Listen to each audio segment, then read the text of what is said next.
Mi nombre es María del Carmen, pero en el interior de San Luis Potosí nadie me llama así.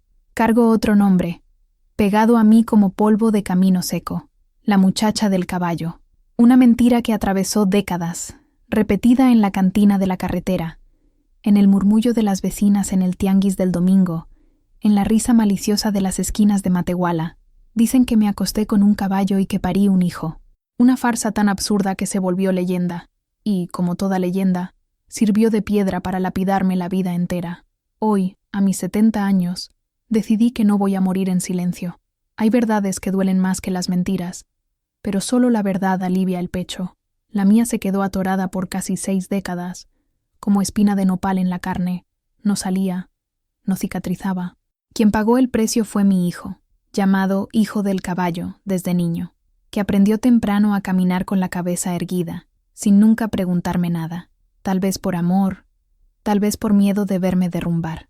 No, yo nunca quedé embarazada de un caballo. Cualquiera con un poco de juicio sabe que eso es imposible. Solo dejé que la mentira creciera, porque la verdad de aquella noche era mucho más fea, mucho más sucia, mucho más cruel. Y a veces, uno se pone la mentira que duele menos, solo para sobrevivir al día siguiente. Nací y crecí en un rancho humilde en Villa de Ramos, en una casita de adobe con techo de lámina que crujía con los vientos de enero. Teníamos unas cuantas gallinas, una vaca flaca y al huracán, mi caballo alazán, que llegó como pago de una deuda. Fue él quien me enseñó el silencio que consuela, el calor que calma y la compañía que no juzga. La luz de la mañana en Puebla entraba mansa por la ventana de la cocina, pintando rayas doradas en el suelo de baldosas rojas. El aroma a café de olla, canela y piloncillo flotaba en el aire, un perfume de rutina y consuelo que María Guadalupe Ramírez, ahora con 70 años, había cultivado durante décadas como quien cuida un jardín. Su cabello, una trenza gruesa y plateada que le caía por la espalda, se balanceaba suavemente mientras removía el café en la olla de barro. Al otro lado de la pequeña mesa de madera, su hijo, Juan, un hombre hecho y derecho de 45 años, ingeniero de renombre, leía el periódico con la misma concentración que usaba para diseñar puentes. Él era su orgullo, su obra maestra, la prueba viviente de que era posible construir algo sólido sobre un terreno de mentiras. Ella lo observó por un instante. Las arrugas alrededor de sus ojos cuando sonreía por algo en el periódico, la manera en que sostenía la taza, con los dedos largos y firmes que ella un día acunó. Todo en él era bueno, era limpio, era verdadero, y por eso, lo que estaba a punto de hacer parecía tan aterrador como saltar de un precipicio. «Juanito», comenzó, su voz un poco más temblorosa de lo que pretendía. Él levantó la vista, el periódico bajando lentamente. «¿Sí, mamá?» El silencio que siguió fue llenado solo por el suave borboteo del café. Respiró hondo, el aire pareciendo pesado, denso. Era ahora, después de toda una vida de silencio, las palabras necesitaban encontrar un camino. Era como si la historia que llevaba dentro no fuera solo un recuerdo, sino una criatura viva que se debatía en su interior, exigiendo libertad. Una historia que, al igual que las que contamos aquí en este canal, revela los complejos e inesperados giros que la vida puede dar. Y si aprecias las jornadas que exploran la profundidad del alma humana, tal vez quieras suscribirte para no perderte ninguna. Porque la historia que están a punto de escuchar, bueno, comienza con un susurro que se convirtió en un trueno. Lupita dejó la cuchara de madera al lado de la estufa. Sus ojos, oscuros y profundos como la tierra de donde venía, se encontraron con los de su hijo. «Hay algo que necesito contarte», dijo. «Algo sobre tu nacimiento, sobre San Luis Potosí. Sobre todo», Juan frunció el ceño, una expresión de genuina preocupación apoderándose de su rostro. «Mamá, ¿estás bien? ¿Te sientes mal?» «No, mi hijo. Por primera vez en 55 años, creo que estoy empezando a sentirme bien». Sirvió 2 tazas de café, el vapor subiendo y deshaciéndose en el aire. Le entregó una y sostuvo la suya con ambas manos, sintiendo el calor infiltrarse en su piel arrugada. La historia que todos conocen, la que los viejos susurraban, la leyenda de la muchacha del caballo, es una mentira que yo misma ayudé a construir para poder sobrevivir. Pero la verdad es mucho más simple y, al mismo tiempo, mucho más dolorosa. Hizo una pausa, reuniendo el coraje que le quedaba. El destino de toda una vida estaba contenido en ese momento, en esa cocina soleada en Puebla. La mirada de Juan era una mezcla de confusión y amor incondicional, la misma mirada que él le había dado desde que era un niño. Era ese amor el que le daba la fuerza para, finalmente, demoler la fortaleza de silencio que la había protegido durante tanto tiempo. Para que entiendas, dijo, la voz ahora firme, necesitamos volver al principio. A una niña de 15 años, un caballo negro llamado Relámpago y un sol que quemaba sin piedad sobre los campos de San Luis Potosí. Los alrededores de San Luis Potosí no eran un lugar para cosas frágiles. La tierra era de un rojo ocre, agrietada por la sed, y el sol del altiplano mexicano era un herrero despiadado que forjaba los días en calor y silencio. Las plantas que se atrevían a crecer allí eran espinosas y resistentes, cactus, mezquites y huizaches. Fue en este escenario austero donde María Guadalupe Ramírez, o Lupita, como todos la llamaban, había crecido. Su casa era un reflejo del paisaje, paredes de adobe crudo, un techo de lámina que cantaba una canción melancólica cuando soplaba el viento, y un suelo de tierra apisonada que guardaba el frescor de la noche. La vida de Lupita se había dividido en un antes y un después. El antes estaba lleno de la cálida presencia de su madre, una mujer de risa fácil y manos que olían a cilantro y masa de maíz. Le había enseñado a Lupita los nombres de las estrellas y las historias de los santos, transformando la dureza de la vida en un tejido de pequeñas magias. Pero la fiebre llegó como un ladrón nocturno y se llevó a su madre, dejando atrás un silencio que la casa de adobe nunca más pudo llenar. El después estuvo marcado por la ausencia. Su padre, don Ezequiel, un hombre que ya era de pocas palabras, se encerró en sí mismo. El luto lo convirtió en una sombra. Su única compañía se convirtió en la botella de mezcal barato que mantenía junto a su silla de mimbre, y sus conversaciones se reducían a órdenes cortas y monosílabos guturales. Su dolor era una pared invisible entre él y Lupita, una pared que ella, con sus 13, luego 14, luego 15 años, no sabía cómo escalar. En la soledad que siguió, Lupita encontró un confidente. No era humano, era Relámpago, un caballo de pelaje negro y lustroso como la obsidiana, con una estrella blanca en la frente. Había pertenecido a su abuelo, y era la única herencia de valor que poseía la familia. Para don Ezequiel, Relámpago era solo una herramienta de trabajo, un animal para tirar de la carreta hasta el mercado de Matehuala. Para Lupita, lo era todo. Todas las mañanas, antes de que el sol siquiera pensara en salir, se escapaba de casa y se iba al pequeño establo de atrás. El olor a heno seco y el calor del cuerpo del animal eran su refugio. Cepillaba su pelaje hasta que brillaba bajo la tenue luz de la lámpara, con movimientos rítmicos y suaves, y mientras cepillaba, hablaba. Le contaba a Relámpago sobre el vacío que sentía en el pecho, sobre el miedo que le tenía al silencio de su padre, sobre sus pequeños y secretos sueños de ver algún día el mar, un lugar que su madre había descrito como el cielo en la tierra. Relámpago escuchaba con una paciencia infinita, bajaba la cabeza, apoyando su suave hocico en el hombro de ella, y su aliento cálido era una respuesta que ninguna palabra humana podría igualar. Era su testigo silencioso, su guardián. Cuando ella lloraba, las lágrimas se perdían en su crin oscura. Era la única criatura en el mundo que la veía. De verdad, no la juzgaba, no le daba órdenes, no se alejaba, simplemente estaba allí. Esta conexión profunda y silenciosa era el ancla de Lupita en un mundo que se había vuelto inestable y aterrador. El ritmo de sus días estaba dictado por las necesidades del caballo, el agua fresca que sacaba del pozo, el puñado de alfalfa que le daba como regalo, los largos paseos que daban por los caminos de tierra que atravesaban los campos áridos. Montada en Relámpago, sintiendo la fuerza de sus músculos bajo ella, el viento en su rostro, se sentía libre. Por unos momentos, no era la huérfana de una madre muerta y de un padre vivo que se había olvidado de ella. Era solo una niña volando sobre la tierra roja, unida a la única criatura que entendía el lenguaje de su corazón. Aquel caballo no era una mascota, era un pedazo de su alma. El verano en que Lupita cumplió 15 años, llegó con una furia particular. El sol parecía decidido a chupar la última gota de humedad de la tierra, y las tardes se arrastraban en una neblina de calor y polvo. Fue ese verano que Santiago regresó.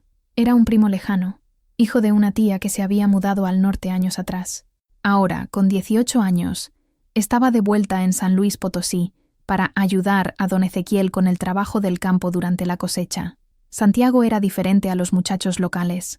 Tenía una sonrisa fácil y ojos que parecían guardar un brillo de ciudades grandes y de un mundo que Lupita solo conocía por los viejos libros de la escuela. No la trataba como a una niña o como a la hija rara del viejo Ezequiel. Él la veía, le hacía preguntas, se reía de sus tímidas observaciones y le contaba historias sobre las luces de Monterrey. Para una niña hambrienta de atención y afecto, la presencia de Santiago fue como una lluvia repentina después de meses de sequía. La elogiaba cuando la veía cuidando de Relámpago, diciendo que nunca había visto un animal tan bien cuidado. La esperaba cerca del pozo y cargaba los pesados cubos por ella, sus manos rozando las de ella, por accidente. Lupita, que vivía en un mundo de silencio y soledad, se sintió florecer bajo el calor de esa atención. La atracción era ingenua, un sentimiento frágil e incierto que crecía en el suelo de su soledad. Las conversaciones se hicieron más largas, las miradas más prolongadas. Se encontraban en secreto detrás del establo, donde las sombras del mezquite los escondían de los ojos del mundo, y más importante, de los ojos de don Ezequiel. Allí, Santiago le hablaba de sus planes de volver al norte, de conseguir un buen trabajo, y pintaba un futuro donde ella podría ir con él, lejos del polvo y del silencio. Una noche de tormenta de verano, el aire estaba eléctrico y pesado, el cielo se iluminaba con relámpagos lejanos, y el sonido de los truenos era un murmullo bajo y constante. Don Ezequiel había ido a Matehuala, y no volvería hasta el día siguiente. La casa estaba vacía. Santiago encontró a Lupita en el establo, donde ella calmaba a Relámpago, que estaba inquieto por la tormenta que se acercaba. ¿Le teme a los truenos?, preguntó Santiago, la voz suave. Solo no le gustan las sorpresas, respondió Lupita, acariciando el cuello del caballo. Esa noche, con el olor a heno y tierra mojada, arrullados por el sonido de la lluvia que comenzaba a tamborilear en el techo de lámina, la atracción entre ellos culminó en un beso torpe y tembloroso, luego otro. Fue un momento de curiosidad adolescente, de una búsqueda desesperada de conexión, nacido más de la soledad que del deseo. No hubo violencia, no hubo fuerza, solo hubo la confusión y la urgencia de dos jóvenes perdidos, buscando en el otro un alivio al peso de sus propias vidas. Para Lupita, fue un momento de entrega, la esperanza de que tal vez ese sentimiento pudiera ser su puerta de salida a una vida diferente. Cuando terminó, un sentimiento extraño la invadió. No era culpa, todavía no. Era una vulnerabilidad cruda, como si una parte de ella que siempre había estado encerrada, ahora estuviera expuesta al mundo. Santiago prometió que todo estaría bien, que hablarían al día siguiente, pero el día siguiente nunca llegó. Cuando salió el sol, Santiago había desaparecido. Sus pocas cosas ya no estaban en el pequeño cuarto que ocupaba. Se había marchado en medio de la noche, sin una palabra de despedida. La lluvia había borrado sus huellas, como si nunca hubiera estado allí. Lupita se quedó sola, con el eco de sus promesas y un secreto creciendo dentro de ella, silencioso y aterrador. La sombra de aquel verano apenas comenzaba a extenderse. Las semanas se convirtieron en meses. El sol del verano dio paso a los vientos más fríos del otoño, pero el calor de la ansiedad en el pecho de Lupita solo aumentaba. Los cambios en su cuerpo, sutiles al principio, se hicieron innegables. Las náuseas matutinas que intentaba ocultar, el cansancio que pesaba en sus miembros, la forma en que su ropa comenzaba a apretarle. Vivía en un estado de negación aterrorizada, rezando para que fuera solo una enfermedad, algo que pasaría. Pero en el fondo, sabía, el silencio de don Ezequiel, antes un muro de luto, ahora se había convertido en una muralla de sospecha. Sus ojos la seguían por la casa, entrecerrados y acusadores. No era un hombre tonto. Veía su palidez, la forma en que se movía con un cuidado nuevo y extraño. La tensión en la pequeña casa de adobe era tan espesa que se podía cortar con un cuchillo. El descubrimiento llegó una tarde gris. Lupita estaba en el patio, sintiendo un mareo, y se apoyó en la pared de adobe para recuperar el aliento. Don Ezequiel la observaba desde la puerta. Cruzó el patio con pasos lentos y pesados, deteniéndose frente a ella. No gritó. Su tono era bajo, helado, más aterrador que cualquier grito. «¿Qué te pasa, niña?», preguntó. La palabra «niña» sonando como una acusación. Lupita no pudo responder. Las lágrimas brotaron en sus ojos, una confesión silenciosa. El rostro de don Ezequiel se contrajo en una máscara de furia contenida, y peor aún, de vergüenza. El honor, para un hombre como él, era todo lo que le quedaba. Era lo único que la pobreza no le había quitado, y ahora, su propia hija, su sangre, lo había manchado. La agarró del brazo, no con la fuerza suficiente para hacerle daño, pero con una firmeza que la paralizó. «¿Quién fue?», siseó. «Dime el nombre del desgraciado». La imagen de Santiago brilló en su mente, la sonrisa fácil, las promesas vacías, pero decir su nombre no traería nada bueno. Santiago estaba lejos, inalcanzable. La furia de su padre recaería sobre ella, solo sobre ella. En pánico, balbuceó. «No fue nadie. No sé». Su padre la soltó con un empujón de desprecio. Caminó de un lado a otro en el patio, con las manos en la cabeza, como un animal enjaulado. Para él, aquello no era solo un embarazo no deseado, era una traición personal, una afrenta a la memoria de su difunta esposa, una mancha en su nombre que los chismes de la pequeña comunidad nunca dejarían borrar. Veía las miradas, los susurros, el juicio. Su dolor y luto se transformaron en una crueldad fría y calculada. Esa noche se sentó a la mesa, la botella de mezcal a su lado. No miraba a Lupita, sino que hablaba a la pared, a las sombras. «Nadie se va a reír de Ezequiel Ramírez», murmuró.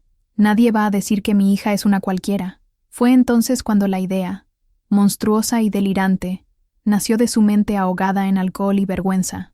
Era una forma de desviar la culpa, de crear una historia tan extraña, tan increíble, que se convertiría en una leyenda, y no en un chisme común. Una leyenda pone al narrador en control. Se volvió hacia Lupita, los ojos inyectados en sangre y sombríos. «Amas tanto a ese caballo, ¿verdad? Pasas más tiempo con él que con la gente. Vives en ese establo». Hizo una pausa, y una sonrisa torcida y aterradora se formó en sus labios. «Eso es, fue el caballo. El demonio se metió en él. O quizás en ti. Eso es lo que vamos a decir. Es lo que tú vas a decir». Lupita lo miró fijamente, el horror helando su sangre. «No, papá, por favor». «Cállate», gruñó golpeando la mesa. «Es mi palabra contra la de una niña sucia. La gente creerá lo que sea más interesante. Prefieren un monstruo a una vagabunda. Te quedarás en casa, no saldrás, no hablarás con nadie. Y si alguien pregunta, la culpa es del diablo, del animal. ¿Entendiste? Ese fue su decreto. No era solo una mentira, era una sentencia. La estaba condenando a un tipo de prisión mucho peor que las paredes de adobe de la casa. La estaba convirtiendo en una aberración, un cuento de terror susurrado en las noches. Al hacer esto, no la estaba protegiendo. Se estaba protegiendo a sí mismo, transfiriendo su propia vergüenza a una fábula cruel. Y Lupita, con 15 años, embarazada y completamente sola, no tuvo más opción que obedecer. El silencio y el miedo eran las únicas armas que tenía, y ambas eran inútiles contra la locura de su padre. La mentira, una vez plantada, echó raíces rápidamente en el suelo fértil de la ignorancia y el aburrimiento de la pequeña comunidad. Don Ezequiel comenzó a difundirla de manera sutil pero efectiva. Hablaba con el sacerdote sobre la extraña melancolía de su hija, sobre cómo pasaba demasiado tiempo con el animal, insinuando una conexión no natural. Le confió al dueño de la tienda local, entre un trago y otro de mezcal, que cosas extrañas sucedían en su propiedad desde que su esposa había muerto, que el diablo buscaba almas solitarias. Las semillas del rumor germinaron. La ausencia de Lupita, que antes pasaba desapercibida, se hizo notoria. Ya no se la veía en el mercado, ni sacando agua del pozo comunitario. La reclusión forzada alimentaba las especulaciones, y cuando su embarazo se hizo imposible de ocultar para los pocos que la veían de reojo en el patio, la extraña historia de su padre encontró un terreno perfecto para florecer. La muchacha del caballo. El apodo se extendió como la pólvora. Primero, fueron susurros. Las mujeres se santiguaban al pasar frente a la casa de los Ramírez. A los niños se les metía en casa si se acercaban demasiado al portón. Los hombres en el bar de Matehuala contaban la historia con una mezcla de burla y superstición. La narrativa era grotesca, increíble, y por eso mismo, irresistible. Era más fácil y más emocionante creer en una posesión demoníaca o en un acto sobrenatural que en la simple y triste verdad de un embarazo adolescente. Lupita vivía en el epicentro de este huracán de chismes, pero en un silencio absoluto. Las paredes de su casa se convirtieron en su prisión y su único refugio. Veía las miradas de reojo cuando se arriesgaba a ir hasta el portón. Veía a la gente cambiando de acera, los dedos señalando discretamente. Cada mirada era como una pequeña piedra arrojada contra ella. La vergüenza que su padre quería evitar no desapareció. Simplemente se transformó en algo más monstruoso. No era vista como una niña que había cometido un error, sino como algo profano, maldito. Su único consuelo seguía siendo Relámpago. En el silencio del establo, la mentira no existía. Allí, ella no era la muchacha del caballo. Era solo Lupita. Apoyaba la cabeza en el flanco cálido del animal y lloraba, las lágrimas absorbidas por el pelaje oscuro. El caballo, con su sabiduría animal y silenciosa, permanecía a su lado, un monumento de calma en medio de su agitación. Era el único testigo de su verdadera historia, el único que conocía a la niña detrás del monstruo que habían creado. La ironía era cruel. El ser que le brindaba el único consuelo y amor incondicional era el mismo que, en boca del pueblo, se había convertido en el símbolo de su desgracia. Cepillaba su crin, limpiaba sus cascos, y en cada gesto había una disculpa silenciosa. Disculpa por haberlo arrastrado a la suciedad de su vida, por haber manchado su nombre junto con el de ella. El aislamiento la moldeó. Aprendió a vivir dentro de su propia cabeza, a encontrar compañía en sus pensamientos. La soledad, que antes era una fuente de dolor, se convirtió en una armadura. Dejó de importarle los susurros, pues provenían de un mundo al que ya no pertenecía. Su mundo ahora se reducía a 3 seres: ella misma, la vida que crecía dentro de ella, y el caballo negro que guardaba sus secretos.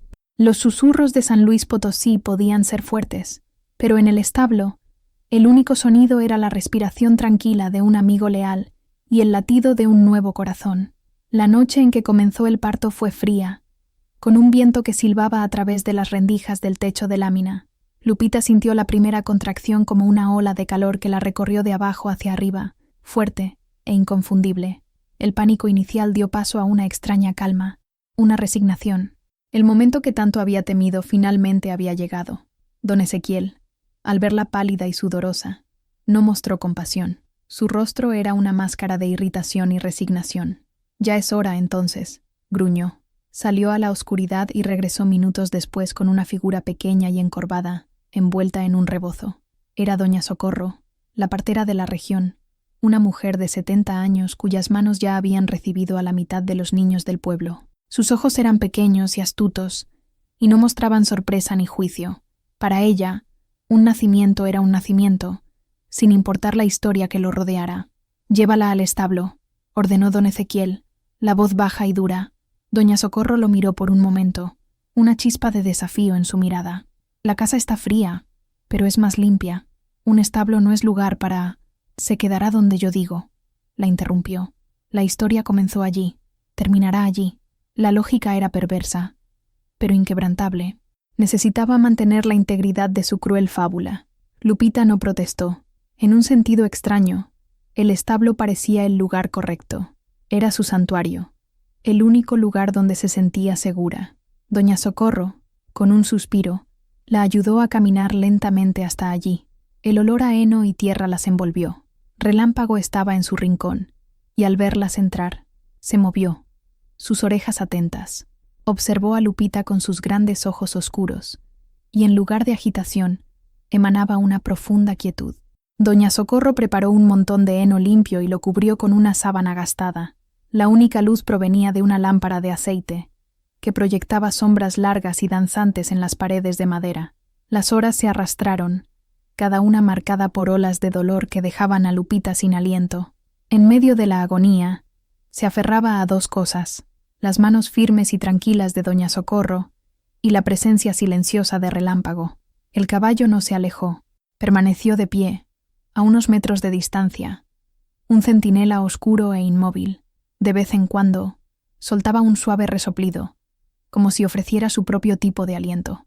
«Respira, mi hija, respira», susurraba doña Socorro, la voz como una piedra lisa en un río de dolor. Eres más fuerte de lo que piensas. En sus momentos de delirio, las sombras en la pared parecían transformarse. Veía el rostro de su madre, la sonrisa de Santiago, los ojos acusadores de su padre. Pero cada vez que abría los ojos, veía el brillo constante de la lámpara y la noble silueta de Relámpago, vigilando. Él era real. Él era su ancla en la realidad. Finalmente, con un último grito que rasgó el silencio de la noche, el niño nació. El sonido que siguió no fue de dolor, sino de vida, un llanto agudo y fuerte que llenó el pequeño establo. «Es un niño», dijo doña Socorro, la voz llena de un cansancio satisfecho. «Un niño fuerte y sano». Lo limpió y lo envolvió en una manta. Cuando lo puso en los brazos de Lupita, el mundo exterior desapareció. Todos los susurros, toda la vergüenza, todo el dolor se disolvieron en el momento en que miró ese pequeño rostro arrugado. Era perfecto. Era suyo. Un amor abrumador, feroz y protector. La inundó, lavando todo lo demás. Lo llamó Juan. Relámpago se acercó lentamente, estirando el cuello. Olfateó el pequeño bulto con curiosidad y delicadeza, su aliento cálido formando una pequeña nube de vapor en el aire frío. Pareció aprobar. Esa noche, en el lugar más humilde, rodeada de dolor y de una mentira monstruosa, Lupita dio a luz no solo a un hijo, sino a un nuevo propósito. Mientras el bebé se amamantaba por primera vez, miró al caballo que había sido su único testigo y sintió una gratitud que iba más allá de las palabras. Él había guardado su secreto, y ahora guardaba el nacimiento de su mayor alegría. La primera mañana de la vida de Juanito fue recibida con una luz pálida y gris que se filtraba por las rendijas del establo. Lupita apenas había dormido, exhausta, pero con una nueva energía que emanaba del pequeño ser que dormía en sus brazos. Cada minúscula respiración suya era una sinfonía para sus oídos. Por primera vez en meses, sintió una punzada de esperanza. Con Juanito allí, tal vez las cosas podrían ser diferentes. Cuando se sintió lo suficientemente fuerte para levantarse, su primer pensamiento fue para Relámpago. Quería agradecérselo, compartir con él la alegría silenciosa de ese nuevo comienzo. Dejó a Juanito durmiendo seguro en el nido de heno y mantas, y caminó, todavía adolorida, hasta el box del caballo. Estaba vacío, el suelo de tierra estaba barrido, el bebedero de agua volcado, la silla de montar y las riendas que siempre colgaban de un clavo en la pared también habían desaparecido. Un escalofrío de pánico recorrió la espina dorsal de Lupita. Salió del establo, sus ojos recorriendo el pequeño pasto cercado. Nada. Relámpago no estaba por ningún lado. Corrió hacia la casa, el corazón martilleando contra sus costillas. Encontró a su padre sentado a la mesa de la cocina, tomando su café negro, como si nada hubiera pasado. «¿Dónde está?», preguntó, la voz un soplo de desesperación. «¿Dónde está Relámpago?». Don Ezequiel levantó la vista lentamente, sin ninguna emoción en su rostro. Tomó un sorbo de café antes de responder. «Lo vendí». Las palabras la golpearon como un puñetazo en el estómago. «¿Vendido? ¿Cómo pudiste?». «Él era un problema», la interrumpió su padre, la voz fría como una piedra. «La historia termina aquí. El animal maldito se ha ido. Se lo llevaron de madrugada, antes de que saliera el sol. Fue a un rancho cerca de Zacatecas, lo suficientemente lejos para que nadie lo vea por aquí de nuevo». Lupita lo miró fijamente, incrédula. La crueldad del acto era inmensa. No solo le había quitado a su único amigo, su confidente, sino que lo había hecho la noche en que nació su nieto. Era un acto final de control, una forma de cortar el último lazo que ella tenía con su infancia y con cualquier fuente de consuelo que no fuera él. Estaba erradicando la prueba de su fábula, asegurándose de que la historia se convirtiera solo en eso, una leyenda del pasado. «No tenías derecho», susurró, las lágrimas corriendo por su rostro. «Tengo todo el derecho», replicó él levantándose. «Soy tu padre, e hice lo que había que hacer para acabar con esta vergüenza. Ahora cuida del niño y olvídate del caballo. El asunto está cerrado». Salió de la casa dejándola sola con su abrumador dolor. Lupita regresó tambaleándose al establo vacío. Su olor todavía estaba allí, pero el silencio era aplastante. Era una pérdida tan profunda como la de su madre. Relámpago no era solo un caballo, era el testigo de su soledad, el guardián de sus lágrimas, el símbolo de una libertad que solo conocía cuando estaba con él. Ese día, Lupita tomó un trozo de madera de mezquite y con un cuchillo de cocina talló una cruz tosca. La clavó en el suelo, bajo la sombra del gran árbol que estaba cerca del pasto, el lugar donde ella y Relámpago solían descansar del sol del mediodía. No era una tumba, pues él no estaba muerto, pero era un memorial para un amigo perdido, para una infancia robada y para la crueldad de un hombre al que llamaba padre. Mientras miraba la cruz de madera, con Juanito seguro en sus brazos, hizo una promesa silenciosa.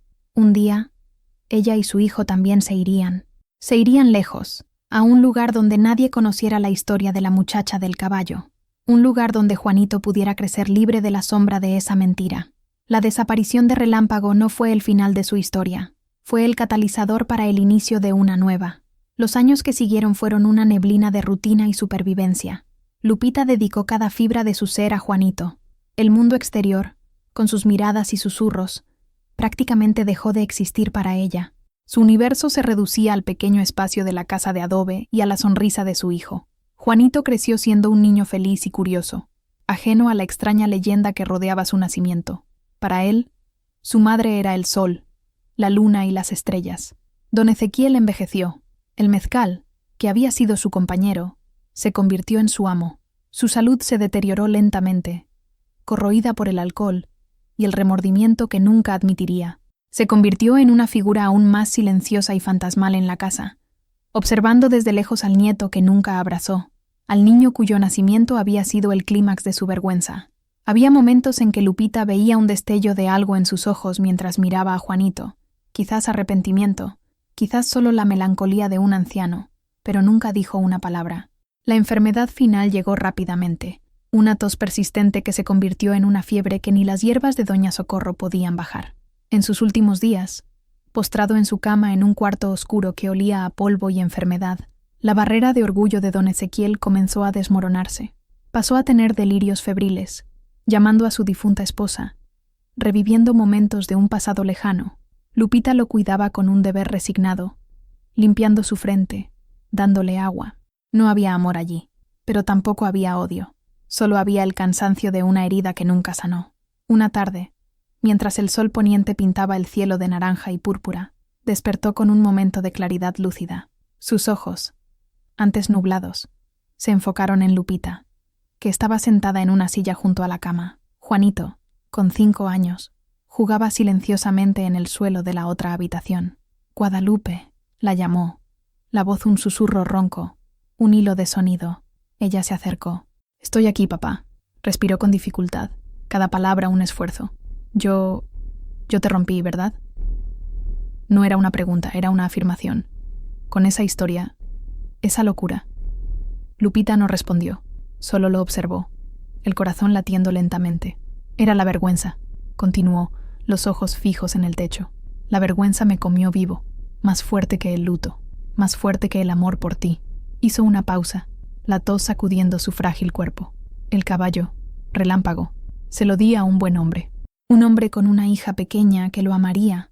No lo vendí por dinero. Solo quería que se fuera lejos, lejos de la mentira. Fue la primera vez que demostró algo parecido al remordimiento, una pequeña confesión que no cambiaba nada, pero que, de alguna manera, abría una minúscula rendija en la oscuridad.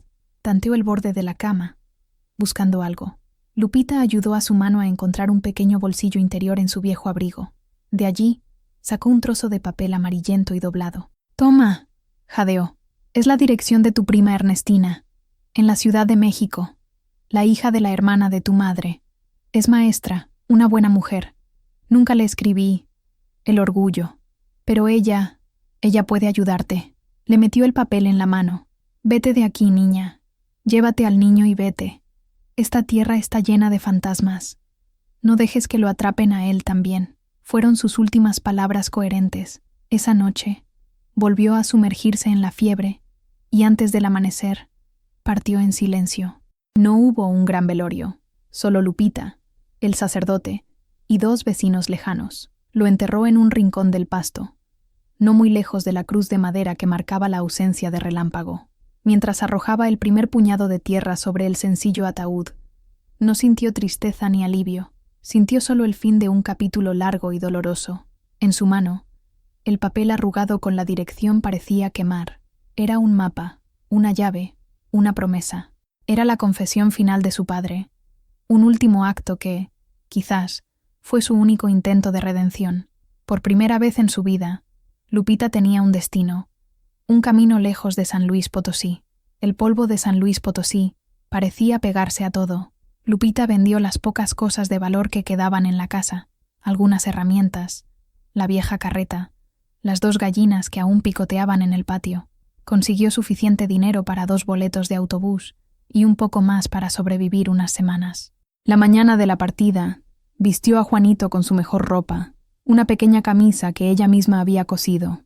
Cerró la puerta de la casa de adobe por última vez, sin mirar atrás. Lo único que se llevó, además de una pequeña maleta con ropa, fue la cruz de madera que había hecho para Relámpago. La desenterró y la guardó en su equipaje, un recordatorio silencioso de un amigo leal. De la mano de Juanito, caminó hasta la carretera principal, donde esperaron el autobús que los llevaría lejos de todo lo que conocían. Cuando el vehículo grande y ruidoso finalmente apareció, levantando una nube de polvo rojo, el corazón de Lupita latía con una mezcla de miedo y emoción. Era el sonido de la huida. El viaje fue largo y agotador. El autobús se sacudía por caminos que cortaban el paisaje árido, pasando por pueblos que parecían copias del suyo. Juanito, que nunca había salido de su pequeño mundo, estaba maravillado. Su rostro estaba pegado a la ventana, sus ojos muy abiertos con cada nueva vista. Un rebaño de cabras, un tren de carga lejano, las montañas que se alzaban en el horizonte. Para él, era una gran aventura. Para Lupita, era una travesía. La primera parada fue en Querétaro. La ciudad, con sus plazas bulliciosas e iglesias de cantera rosa, era más grande que cualquier cosa que Lupita hubiera visto. Por un momento, el tamaño del mundo la asustó. Se sintió pequeña e insignificante. Apretó la mano de Juanito con más fuerza, como si él fuera su única ancla. De Querétaro, tomaron otro autobús, este aún más grande y lleno, con destino a la Ciudad de México. A medida que se acercaban a la capital, el paisaje cambiaba drásticamente. El desierto dio paso a un mar infinito de casas, edificios, luces y calles. El sonido del campo, el viento, los grillos, el ladrido lejano de un perro, fue reemplazado por el rugido constante del tráfico, las sirenas, las voces de millones de personas. Cuando finalmente bajaron en la abarrotada terminal de autobuses de la Ciudad de México, el impacto fue abrumador. El aire era pesado, con olor a humo y comida callejera. La gente corría en todas direcciones, un río de humanidad que amenazaba con tragarlos. Lupita sintió un nudo de pánico formarse en su garganta. ¿Y si no encontraba a su prima? ¿Y si la dirección estaba mal? ¿Y si estaba sola, perdida en esa jungla de concreto? Respiró hondo, obligándose a calmarse. Miró a Juanito, quien, en lugar de asustado, parecía fascinado por todo el caos. Señaló a un vendedor de globos de colores, una sonrisa radiante en su rostro. Su inocencia fue lo que la salvó. No estaba haciendo esto por sí misma. Lo estaba haciendo por él. Con el papel arrugado en la mano, se acercó a un policía, la voz tímida al pedir información. El hombre, al ver a la mujer de campo con su hijo, fue sorprendentemente amable.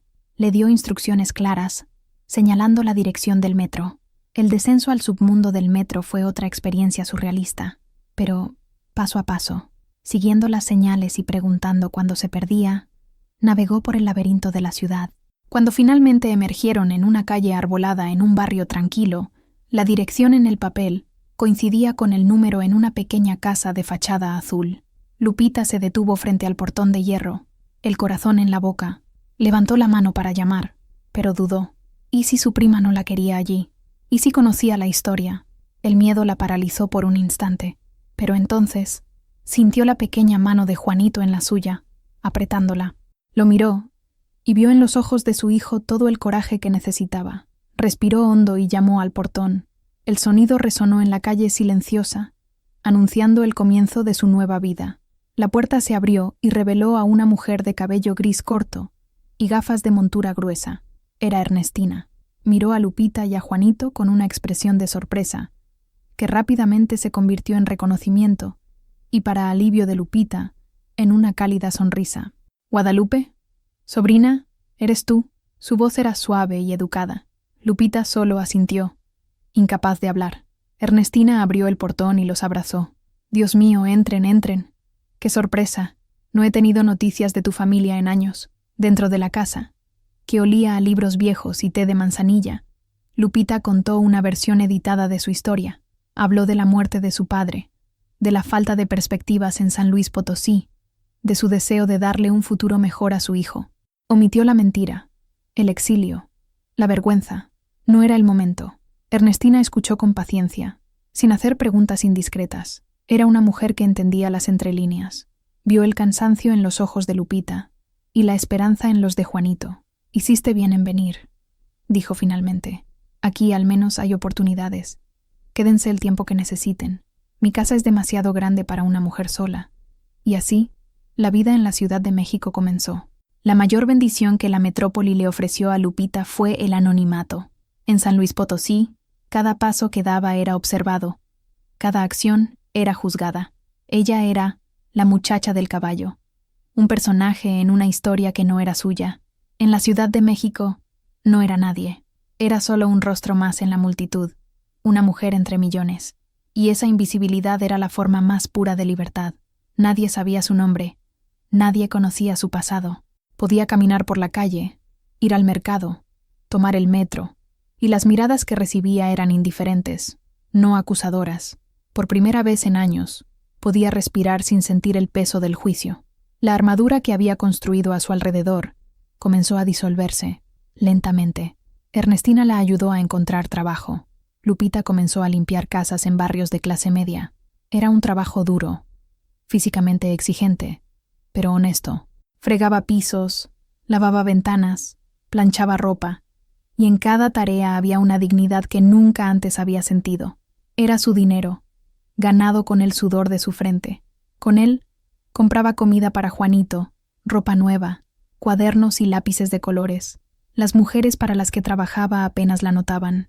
Ella era la muchacha, la empleada, una presencia funcional en sus casas. No preguntaban por su vida, y ella no ofrecía información. Esa distancia profesional era otra capa de su bendita invisibilidad.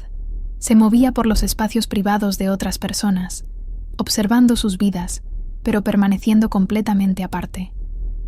Por la noche, regresaba al pequeño cuarto en la parte trasera de la casa de Ernestina. El cansancio en su cuerpo era real, pero su mente estaba en paz. Ayudaba a Juanito con sus primeras letras y números, maravillada de lo rápido que aprendía. Le contaba historias, no las sombrías de su tierra natal, sino cuentos que inventaba, llenos de héroes valientes y finales felices.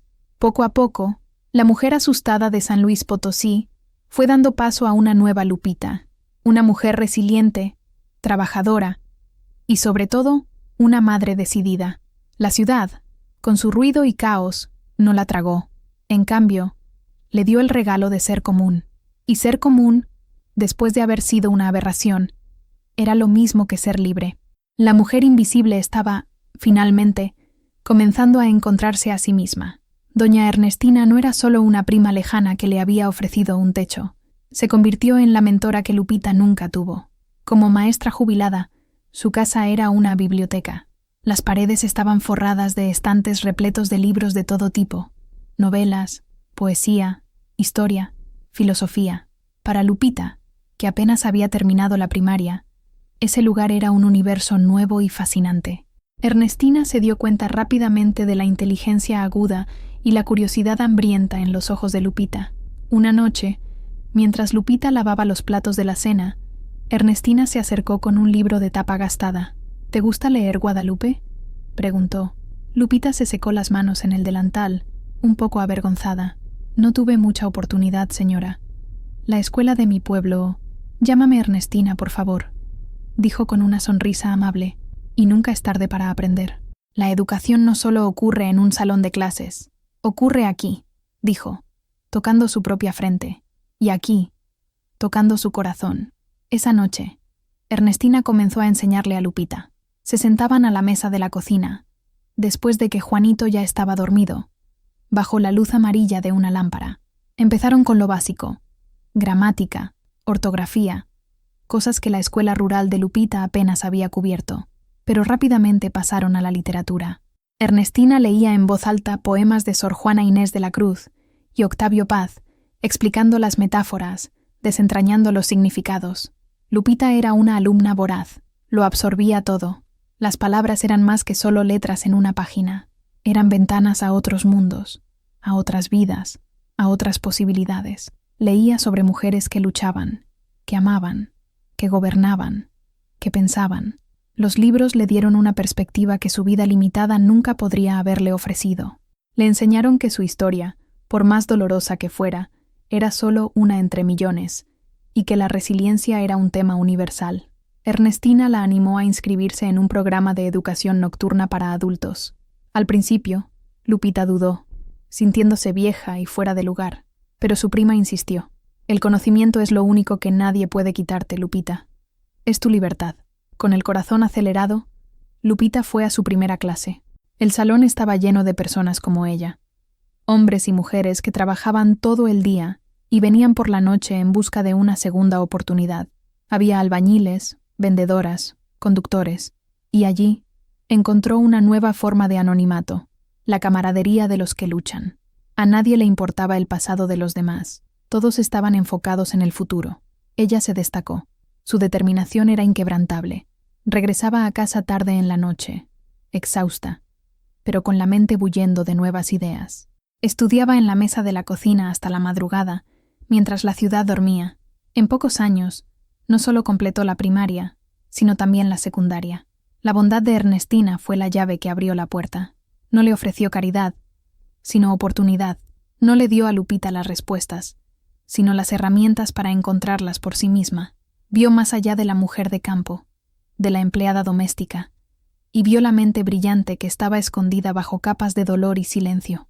Un día, mientras ayudaba a Juanito con una tarea de historia, el niño la miró con admiración. «Mamá, tú sabes todo». Lupita sonrió, una sonrisa genuina y llena de luz. «No, mi hijo, no sé todo, pero estoy aprendiendo. Todos los días».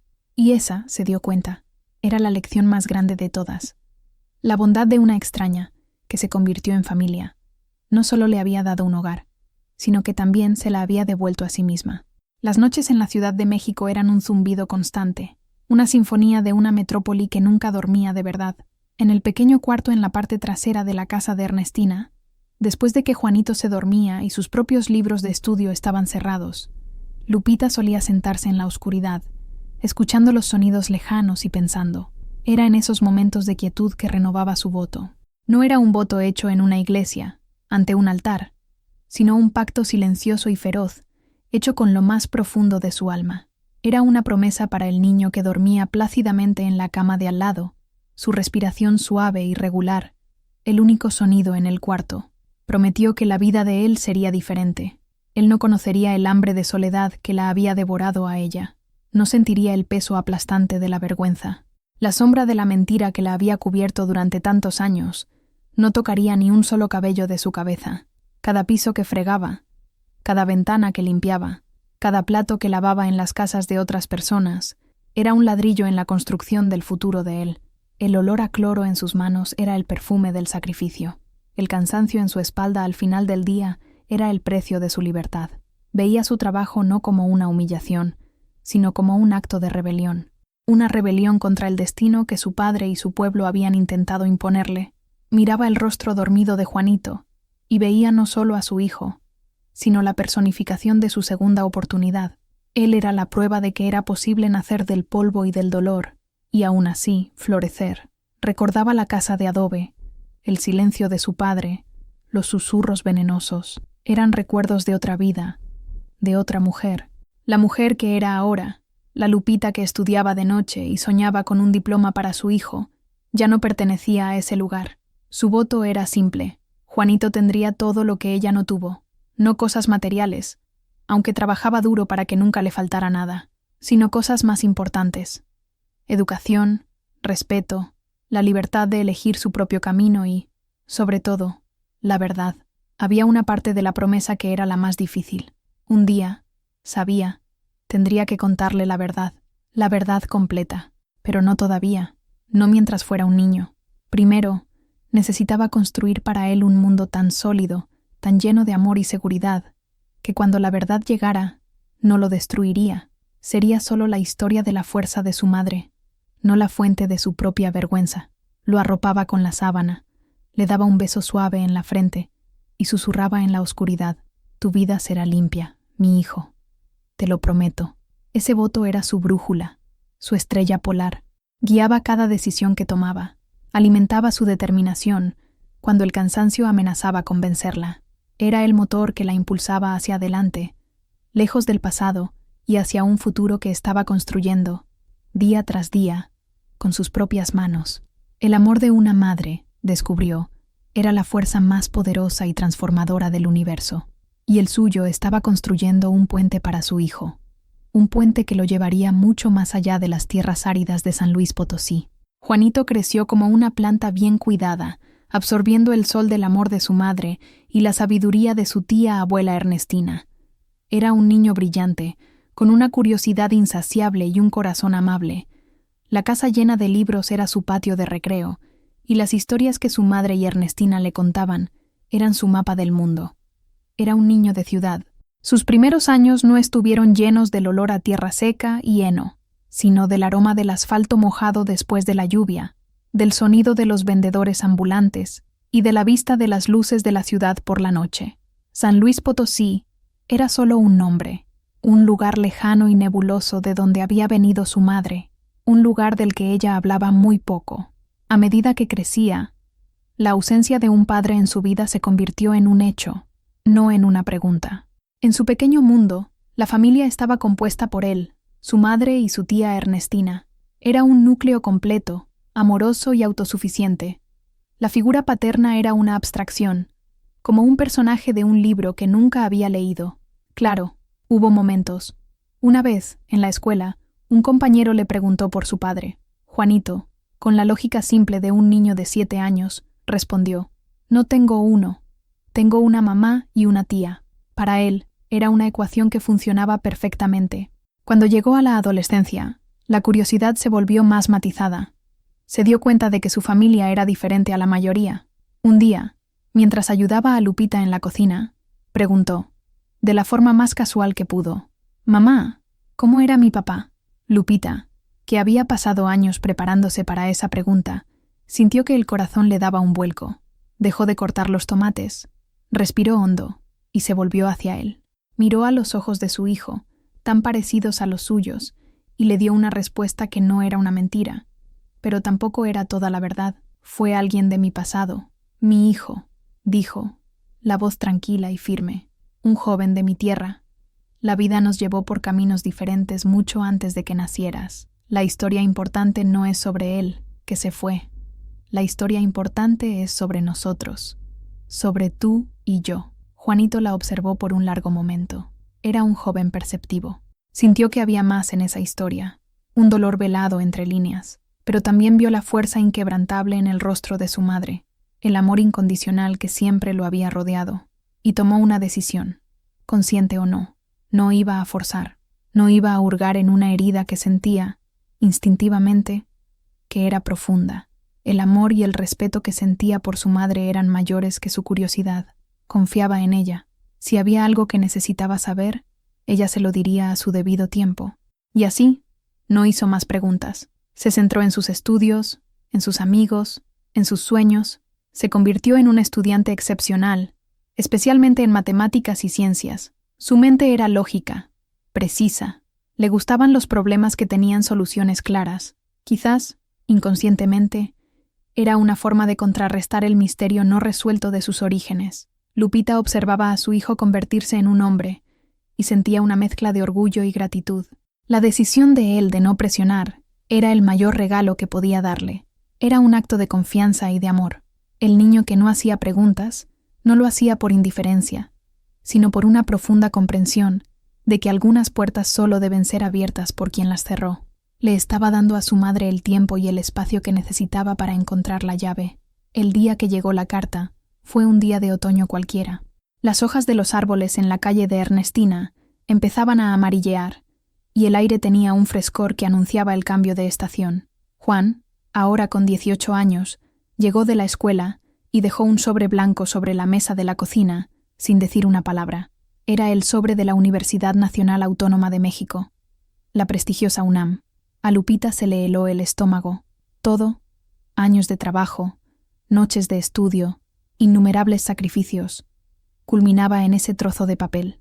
Miró a Juan, cuyo rostro estaba impasible, ocultando la ansiedad que sabía que sentía. «Ábrelo, mi hijo», dijo, la voz un susurro. Las manos le temblaron un poco al rasgar el sobre. Sacó la carta, la desdobló, y sus ojos recorrieron las líneas. Un silencio tenso llenó la cocina. Luego, lentamente, una sonrisa se extendió por el rostro de Juan. Una sonrisa amplia y genuina que iluminó todo a su alrededor. «Entré, mamá», dijo, la voz quebrada por la emoción. «Ingeniería civil. Entré». En ese momento, Lupita sintió como si el suelo desapareciera bajo sus pies. Lo abrazó con fuerza, las lágrimas que había contenido durante toda una vida, finalmente corriendo por su rostro. No eran lágrimas de tristeza, sino de una alegría tan abrumadora, tan pura, que era casi dolorosa. Eran lágrimas de redención.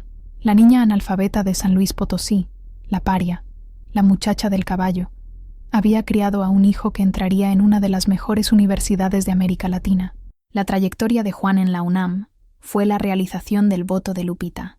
Ella siguió trabajando, ahora con un propósito aún más fuerte. El dinero que ganaba se destinaba a los caros libros de ingeniería, al transporte, para que él pudiera dedicarse por completo a sus estudios, sin preocuparse por nada. Juan se sumergió en la vida universitaria. Los pasillos de Ciudad Universitaria, con sus murales icónicos y su energía vibrante, se convirtieron en su segundo hogar. Le fascinaba la precisión de la física, la elegancia de las matemáticas, el arte de construir cosas que perduraran. Era un estudiante dedicado y brillante, respetado por sus profesores y admirado por sus compañeros. Nunca olvidó de dónde venía. Los fines de semana, regresaba a casa de Ernestina, trayendo consigo el olor a libros y la emoción de nuevos descubrimientos.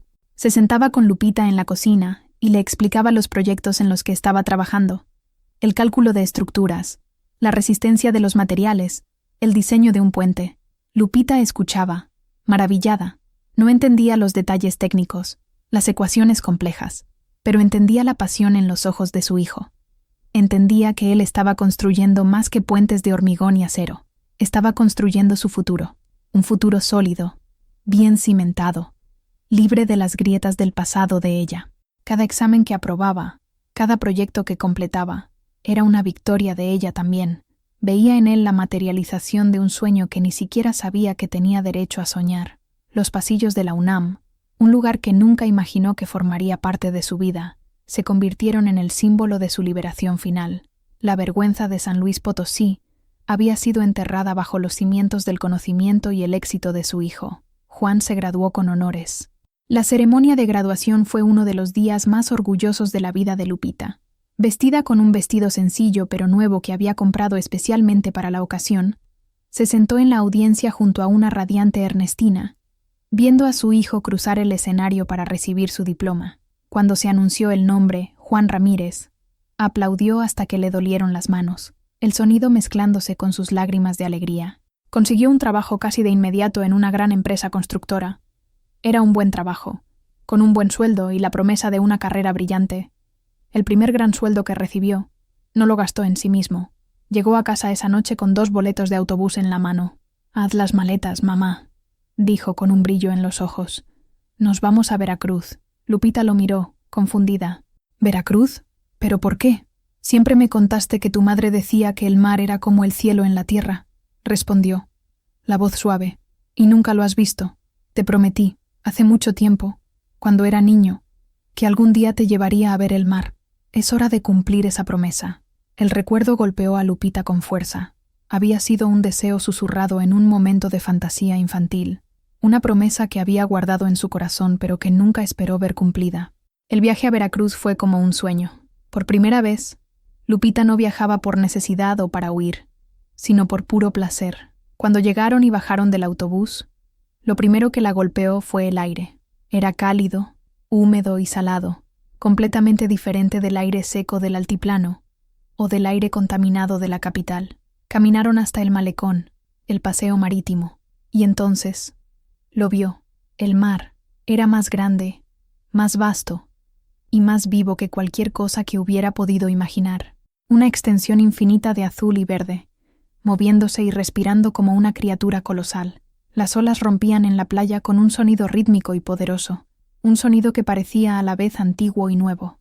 Lupita se quedó de pie, sin palabras, solo mirando. Juan se quedó a su lado en silencio, dándole tiempo. Se quitó los zapatos y caminó lentamente por la arena cálida.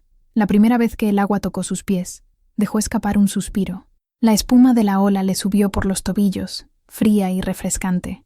Miró hacia el horizonte, donde el cielo y el agua se encontraban en una línea perfecta. En ese momento, sintió como si la inmensidad del océano estuviera lavando las últimas cicatrices de su alma. El polvo de San Luis Potosí, la vergüenza, el miedo, todo parecía pequeño e insignificante ante esa majestuosidad. Se volvió hacia Juan, con los ojos brillantes. «Tu abuela tenía razón», dijo, la voz quebrada. «Es el cielo en la tierra». Pasaron el día allí, caminando por la playa, comiendo pescado fresco en un pequeño restaurante, observando los barcos en el puerto. Para Lupita, cada momento era una revelación. El sabor de la sal en sus labios, la sensación de la brisa en su rostro, el grito de las gaviotas, eran las alegrías sencillas que la vida le había negado durante tanto tiempo. Esa tarde, sentada en la arena junto a su hijo, viendo el sol ponerse sobre el Golfo de México, pintando el cielo con colores de fuego, Lupita sintió una paz que nunca había conocido. La promesa no era solo sobre ver el mar, era sobre la prueba de que la vida podía, de hecho, ser diferente. Era sobre un ciclo de dolor que se había roto. Era sobre un hijo que le había devuelto a su madre los sueños que creía haber perdido para siempre. Después de años de arduo trabajo en la Ciudad de México, Juan se convirtió en un ingeniero respetado y exitoso. Se casó con una mujer amable llamada Sofía y tuvo 2 hijos, un niño y una niña. Lupita se convirtió en abuela, un papel que abrazó con una alegría desbordante. Sus nietos, con sus risas y su energía inagotable, eran la prueba definitiva de que la vida continuaba, creciendo y renovándose. La Ciudad de México, que un día fue su refugio, comenzó a parecerle demasiado grande y ruidosa. El ritmo frenético de la metrópoli ya no encajaba con el deseo de paz que sentía Lupita. Juan, al darse cuenta, tomó una decisión. Consiguió un traslado para un proyecto en Puebla, una ciudad conocida por su belleza colonial y su ritmo de vida más tranquilo. Con el dinero que había ahorrado, compró una pequeña casa para su madre. No era grande ni lujosa, pero era perfecta. Tenía paredes claras, un pequeño jardín trasero donde Lupita podía plantar sus flores y hierbas, y una cocina soleada con una ventana que daba a las copas de los árboles. Doña Ernestina, ya anciana y frágil, se fue a vivir con ellos, y la casa se llenó de nuevo con el calor de la familia que habían construido. La vida en Puebla era tranquila, predecible y dulce. La rutina de Lupita era simple. Se despertaba temprano, cuidaba su jardín, preparaba el café de olla que se había convertido en su sello distintivo y leía en el pequeño patio. Sus nietos la visitaban casi todos los días después de la escuela, llenando la casa de vida. Les contaba historias, les enseñaba a hacer tortillas y los escuchaba hablar de sus pequeños dramas y triunfos diarios. Se convirtió en una figura querida en su pequeño vecindario. La gente la conocía como Doña Lupe, la señora de la trenza plateada, que siempre tenía una sonrisa y una palabra amable. Nadie allí conocía la historia de la muchacha del caballo. Para ellos, era simplemente una abuela amable, una mujer de una serenidad y fuerza admirables. El contraste con su juventud era casi increíble. La niña acorralada por el miedo y la vergüenza en una oscura casa de adobe, se había transformado en una matriarca respetada, viviendo en una casa llena de luz y amor. El silencio que la oprimía había sido reemplazado por las risas de sus nietos. La invisibilidad que la había liberado en la Ciudad de México había dado paso a una presencia amada y central en la vida de su familia. Encontró paz en los pequeños rituales, el olor a tierra mojada en su jardín, el sabor del mole poblano que aprendió a cocinar, las conversaciones tranquilas con Ernestina al atardecer. Finalmente tenía un hogar. no solo un techo sobre su cabeza, sino un lugar donde su alma podía descansar. A veces, cuando estaba sola, tomaba la pequeña cruz de madera de mezquite que había guardado durante todos esos años y la sostenía en sus manos. La madera estaba lisa y gastada por el tiempo. Recordaba a Relámpago, no con el dolor de la pérdida, sino con una tierna gratitud. Había sido su primer guardián, el amigo silencioso que la ayudó a sobrevivir a la oscuridad. Su recuerdo ya no estaba ligado a la mentira, sino a la fuerza que había encontrado en la soledad. La calma de Puebla era el destino final de un largo viaje, un puerto seguro ganado con una vida de coraje y amor. La decisión de contarle la verdad a Juan no surgió de repente. Fue un proceso lento, una idea que comenzó como un susurro en el fondo de su mente y fue creciendo en volumen con los años. La vida en Puebla, con su paz y estabilidad, le dio a Lupita el espacio para reflexionar. Hubo detonantes. La muerte de doña Ernestina, en paz, mientras dormía, fue uno de ellos. Perder a la mujer que había sido su mentora y segunda madre la hizo pensar en el tiempo, en las historias no contadas y en el legado que dejamos atrás. Otro detonante fue ver a Juan con sus propios hijos. Era un padre maravilloso, presente, amoroso y honesto. La honestidad era la base de su familia, y Lupita sentía el peso de la única gran deshonestidad que aún existía entre ellos. No se arrepentía de la mentira. La mentira, por más fea que fuera, había sido un escudo. La historia del caballo, inventada por su padre, y el silencio que ella adoptó después, la protegieron, le permitieron huir y construir una nueva vida. Pero un escudo, después de que la batalla termina, se convierte en un peso muerto, y estaba cansada de cargarlo. El secreto era una pequeña piedra en su zapato, una incomodidad constante que había aprendido a ignorar, pero que nunca desaparecía del todo. Era la última sombra de San Luis Potosí, el último fantasma que aún la acechaba. Quería deshacerse de él, quería ser completamente libre. Más importante aún, sentía que se lo debía a Juan. Era un hombre de 45 años, fuerte, compasivo e inteligente. Ya no era el niño al que necesitaba proteger. Tenía derecho a conocer la verdad sobre sus orígenes, la verdad sobre la lucha de su madre. Contar la historia no era una carga que le pasaría, sino un regalo. El regalo de la verdad, el regalo de la comprensión total de quién era ella y de lo que había superado para darle la vida que él tenía. ¿Temía su reacción? Una pequeña parte de ella, la niña asustada de 15 años que todavía vivía en algún lugar de su interior. Temía. Pero la mujer de 70 años, la abuela, la superviviente, sabía que el amor que había construido con su hijo era más fuerte que cualquier revelación impactante. Su amor no se basaba en una historia, sino en toda una vida de acciones, de cuidado, de respeto mutuo. Y así, en una soleada mañana de domingo, cuando Juan vino a visitarla solo para tomar café, como solía hacer, supo que era el momento. El aire estaba en calma. La casa estaba en silencio. El escenario estaba listo para la confesión final. El peso de toda una vida estaba a punto de ser puesto sobre la mesa de la cocina, junto con las tazas de café de olla. Era aterrador, pero también era necesario. Era el último paso en su largo viaje a casa, hacia sí misma. La cocina quedó en silencio después de que Lupita pronunciara las palabras. La verdad es mucho más simple, y al mismo tiempo, mucho más dolorosa. Juan la observaba. El periódico olvidado en su regazo, la expresión de preocupación dando paso a una intensa atención. Se inclinó hacia adelante, con los codos sobre la mesa, prestándole toda su concentración. Lupita comenzó su historia desde el principio, no desde el verano de sus 15 años, sino desde la soledad que vino antes. Describió la muerte de su madre, el silencio de su padre, y cómo Relámpago se convirtió en su único confidente. Su voz era baja y firme, pero cargada con el peso de recuerdos largamente reprimidos. Yo era una niña muy solitaria, Juanito, hambrienta de cualquier tipo de afecto. Habló de Santiago, el primo lejano. Lo describió no como un villano, sino como realmente era, un muchacho un poco mayor, con promesas fáciles y una sonrisa encantadora. Narró la noche de la tormenta en el establo, no con detalles gráficos, sino con la cruda honestidad de un recuerdo adolescente. Habló de la ingenuidad, de la búsqueda de conexión, de la confusión. No hubo maldad en ese acto, creo, dijo, mirando sus propias manos. Solo la soledad de 2 personas. Pero la verdadera crueldad vino después. Describió la desaparición de Santiago y el creciente terror al darse cuenta de que estaba embarazada. La parte más difícil de contar fue la de su padre. La voz de Lupita tembló un poco al describir la furia fría de don Ezequiel, la vergüenza que lo consumió, y el momento en que él, en un delirio de orgullo herido y mezcal, decretó la mentira.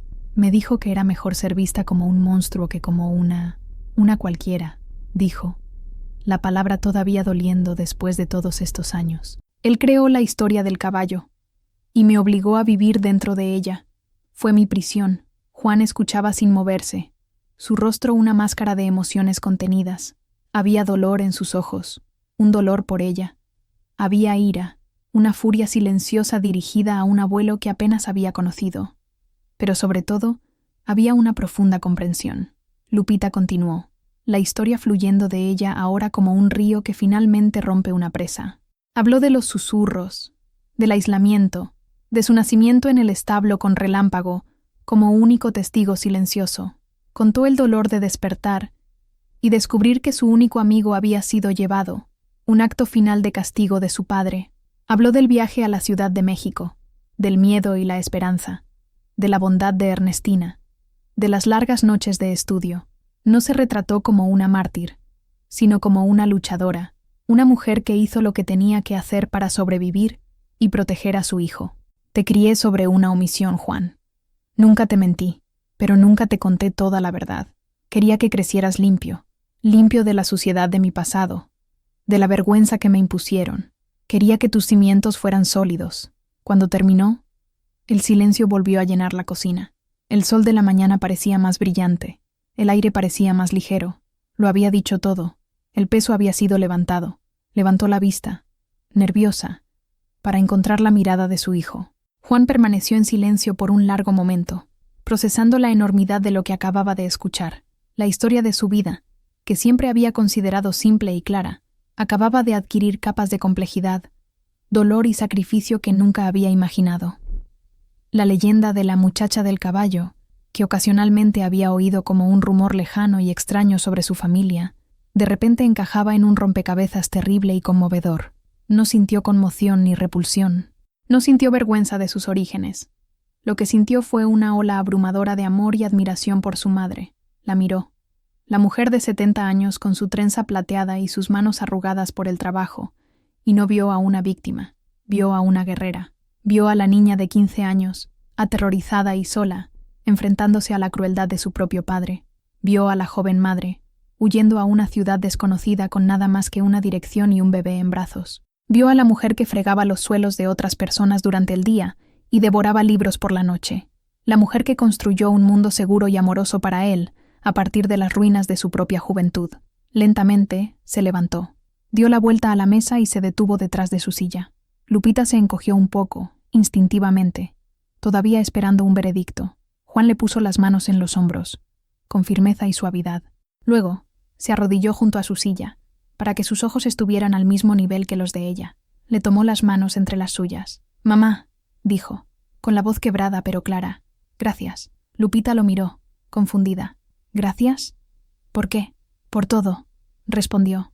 «Por haber sobrevivido, por haber luchado, por haberme protegido. Dices que tus cimientos eran de mentiras, pero te equivocas.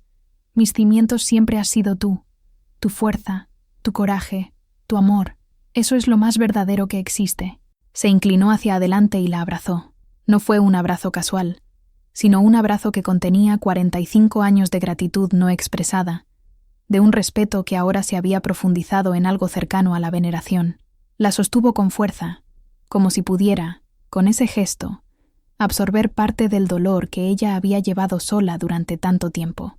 Lupita se relajó en sus brazos, y un último sollozo, un sollozo de puro y absoluto alivio, escapó de su pecho. Lo abrazó de vuelta, sintiendo la solidez del hombre que había criado. En ese momento, en la soleada cocina de Puebla, la leyenda murió para siempre. El fantasma de don Ezequiel se disipó. La sombra de San Luis Potosí desapareció. Todo lo que quedó fue la verdad. Y la verdad no era sobre la vergüenza o un caballo.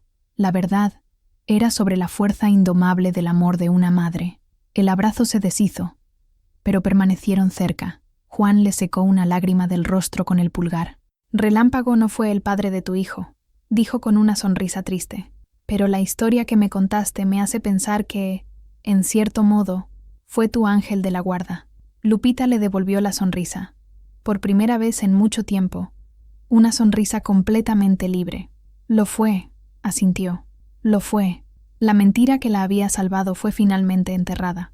Y en su lugar, floreció una verdad aún más poderosa, la de un vínculo inquebrantable entre una madre y un hijo, forjado en el fuego y templado por el tiempo.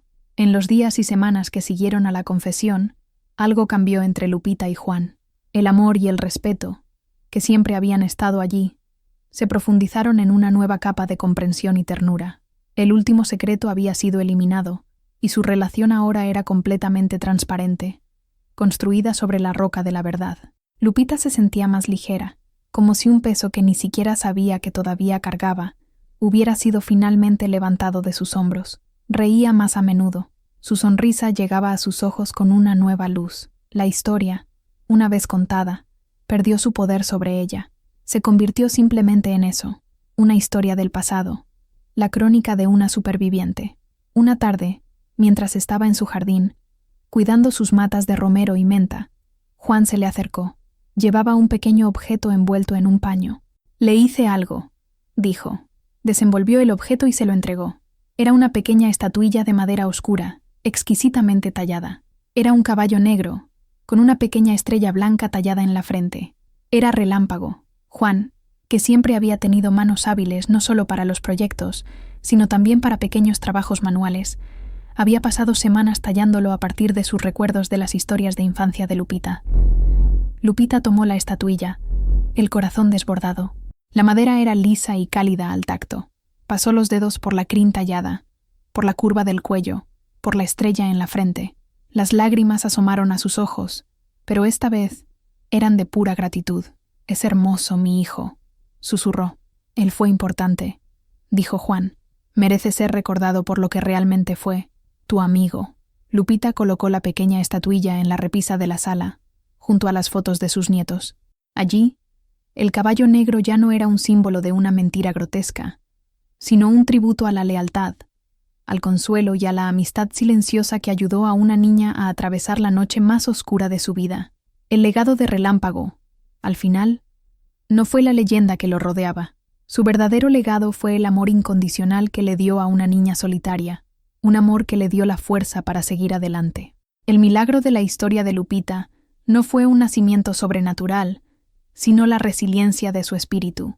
El milagro fue que transformó la vergüenza en coraje, el silencio en un camino, y crió a un hombre bueno y honesto, libre de la mentira que un día la protegió. Mientras el sol se ponía sobre Puebla, proyectando una luz dorada sobre la tranquila casa, Lupita miró la estatuilla del caballo y sonrió. Su historia estaba completa. Estaba en paz. Y así como la historia de Lupita encontró su verdad y su paz, esperamos que ustedes también hayan encontrado significado e inspiración en este viaje. Historias como esta nos recuerdan la increíble fuerza del espíritu humano. Si esta narrativa tocó su corazón, considere suscribirse al canal, dejar su me gusta y compartir sus pensamientos en los comentarios. Su participación nos ayuda a seguir contando historias que merecen ser contadas. Gracias por escucharnos.